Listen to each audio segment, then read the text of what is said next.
باقی رہے گا نہ چمن رہ جائے گا۔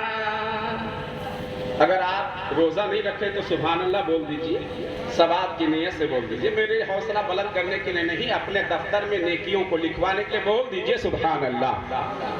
کوئی گل باقی رہے گا نہ چمن رہ جائے گا، کوئی گل باقی رہے گا نہ چمن رہ جائے گا، پر رسول اللہ کا دین حسن رہ جائے گا، پر رسول اللہ کا دین حسن رہ جائے گا۔ اور جو لوگ اپنے لباس پہ ناز نخرے کرتے ہیں، اپنی بلڈنگ پہ اینٹتے ہیں، اکڑتے ہیں، ان کے لیے شعر تو بہت ہی بہتر ہے۔ اطلس و کم خواب کی پوشاک پہ نازانا ہوں، اطلس و کم خواب کی پوشاک پہ نازانا ہوں، اور اس تنے بے جان پہ خاکی کفن رہ جائے گا۔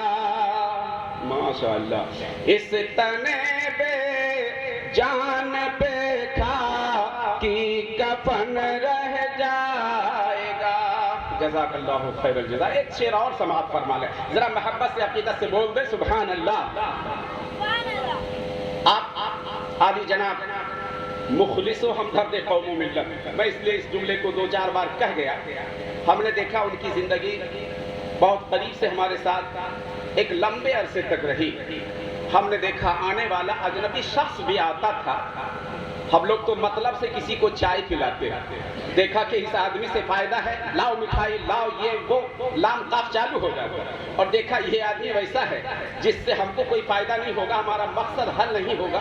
اچھا آپ کہاں سے آتے ہیں، کہاں جانا ہے، جلدی سے روانہ کر دیا جاتا ہے۔ وہ کسی نے پوچھا تھا کہ چائے میں فائدہ ہے کہ نقصان، تو سامنے والے نے کہا چائے سے فائدہ بھی ہے نقصان بھی ہے۔ کہا یہ کیسے ہو سکتا ہے، کسی دوا سے یا تو فائدہ ہوگا یا نقصان ہوگا، یہ دونوں